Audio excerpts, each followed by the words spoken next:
భారత మాజీ ఉపరాష్ట్రపతి డాక్టర్ బాబు జగ్జీవన్ రామ్ జయంతి వేడుకలను నిజామాబాద్ జిల్లాలో ఘనంగా నిర్వహించారు.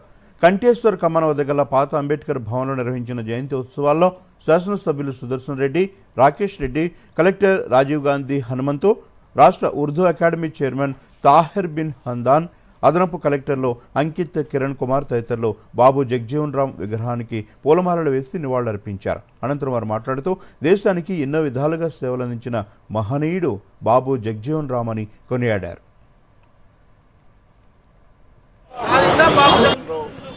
జగజీవన్ రావు గారు చేసిన సేవలు, అదేవిధంగా ఆమె కుమార్తె వారి బిడ్డ మీనా కుమార్ గారి మనం ఏదైతే తెలంగాణ గురించి చాలా సంవత్సరాలు పోరాడుతూ ఉంటామే, అప్పుడు సెంట్రల్ గవర్నమెంట్ గా స్పీకర్ గా ఉండి కూడా మనందరికి బాగా సహకరించిన పెద్ద మనిషి, సేవలకి అంకితమైనది కాబట్టి వాళ్ళకి వారి జన్మదినోత్సవం జరుపుకోవాల్సి వస్తూ ఉందని చెప్తాం. బాబు జగ్జీవన్ రామ్ గారు సుమారు ప్రపంచంలోనే ఒక బెస్ట్ పార్లమెంటేరియన్ అని బెస్ట్ సమరయోధుడు, ముఖ్యంగా సామాజిక అట్టడుగు వాళ్ళ గురించి అడుగడుగున పోరాటం చేసే యోధుడు.